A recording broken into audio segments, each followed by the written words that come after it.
So I'll be presenting on behalf of Kenya on our viral load scale-up since 2014 when viral load became a routine test.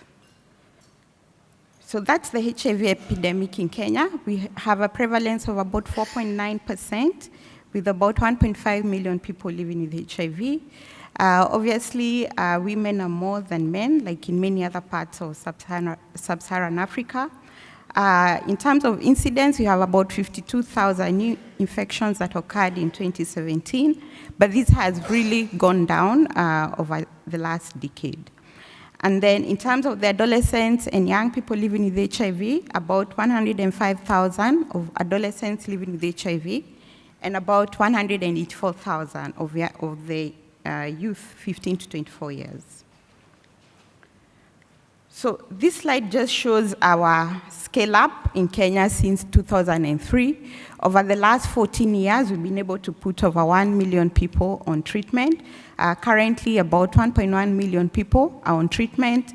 And part of the things that have really helped us to adapt this kind of scale-up was because of the adoption of the WHO guidance as they became available, very fast adoption, and Kenya has been known as an early adopter country for most of the WHO guidelines that come out.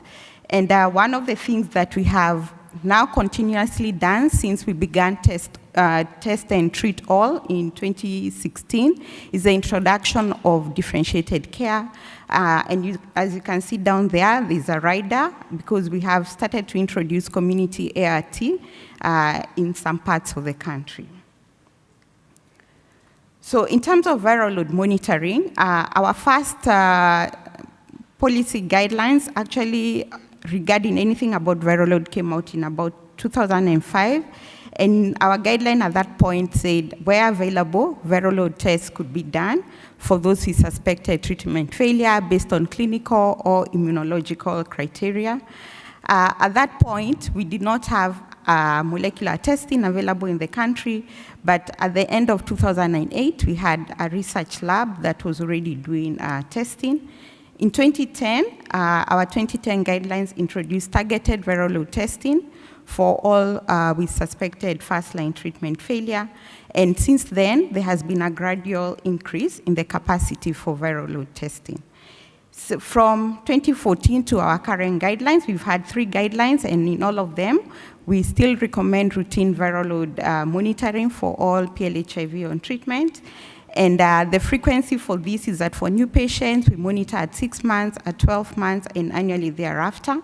In our 2018 guidelines, which we launched in August last year, we have introduced more frequent testing for 0 to 24-year-olds, which is every 6 months, but the recommendation remains the same for the people who are above 25 years. So in terms of the testing capacity, this is our viral load story. We started with just 1 testing lab, testing about 102 samples for 4 sites to our current 10 testing labs with about 39 different platforms and testing about 1.2 million tests in 2018. The turnaround time over this time has not changed significantly, and you can see in the early days, our turnaround time from collection of sample to the return of the result was about 25 days. And currently, what we have seen with the increased workload in terms of the testing, we have seen in some labs maintain the less than 20 days, but in some labs a very high turnaround time, mainly because of issues to do with backlog and issues to do with sometimes reagent stock out, equipment downtimes, and so forth. But however, we have introduced many innovations along the way, such as introduction of the SMS platforms, which are able to relay the results back to the facility as soon as the result is out. So facilities don't have to wait for the hard copy results from the central testing labs. The other things we've been able to do is use of a national sample referral mechanism, which has aided 3,000 health facilities to be able to refer their samples to just about 10 testing labs. So as I said earlier, we currently have about 39 platforms in 10 central testing labs with a total capacity of about 1.8 million tests per year. The functional capacity is 1.4, and we were able to utilize 1.2 million tests in 2018, a utilization of about 68%. So that slide just shows our sample referral network, where we have about 10 labs and people throughout the country referring the samples to these 10 labs. They are the very hard-to-reach areas who also happen to be our low-burden HIV counties, and that's where we have a real challenge in terms of access to viral load testing. And what has happened in those areas is that we have increasingly thought about putting up near POC technologies so that they are able to test within their areas. And one of the POC we are using in these areas is a Gene Expert, which was already there for TB.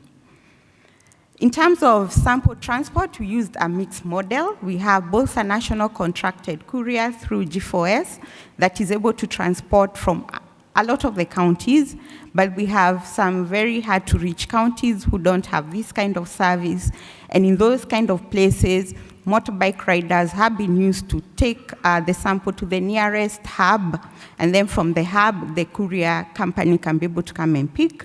We also have other courier companies who have been contracted by the implementing partners in the different counties. In terms of the sample type, most of the plasma is our preferred sample type for viral load testing. However, due to the distances, we have about 28% of facilities still collecting DBS samples and sending them to the national labs. That's our viral load coverage, and this was in 2017. In 2018, this has basically changed. We have about 47 counties in Kenya. The 2 counties you see in red are also our very low burden counties with less than 1% HIV prevalence, very few patients, very vast counties, and that is the places where in 2018 we introduced Gene Expert for viral load and EAD. And then the rest of the country, where you see most of the green and the light green, those are our high burden counties, and we almost have 100% coverage of viral load testing in those counties. I think I talked about this earlier. So in terms of what we've been able to do over the years since 2014, when we began routine viral load testing, you can see we have increased from just about 200,000 tests that we did in 2014 to about 1.2 million tests. This year, we target to do about 1.8 million tests, and in the first quarter of 2019, we were able to do 514,000 tests. But this was mainly due to our ongoing massive transition to TLD for most of our patients. And before the transition happened, they had to at least have been virally suppressed.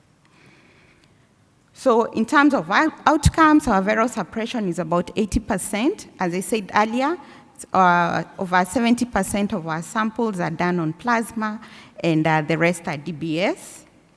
So we decided to do a small analysis of our plasma viral load results, and we actually identified for our 2 equipments. One can give us up to a detection level of less than 20, and the other one of less than 40. But we were able to find out that about 72% of all our patients tested on a plasma sample have viral load copies of less than 40. About another 16% have less than 200 copies, and 5% less than 400 copies. So basically, 94% of all our patients who are tested on a plasma sample, and we can probably extrapolate that to the rest of the population, of the people who have, the 80% who have less than 1,000 copies, at least 94% usually have viral load copies of less than 400.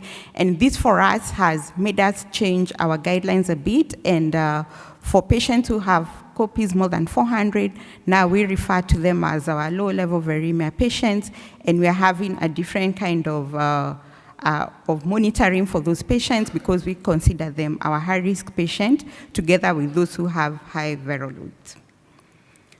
So this has not been without any challenges, and some of the challenges that we've had as we scaled up viral load to the more than 90% coverage that I've talked about include the workload issue, and this has most often led to long turnaround time.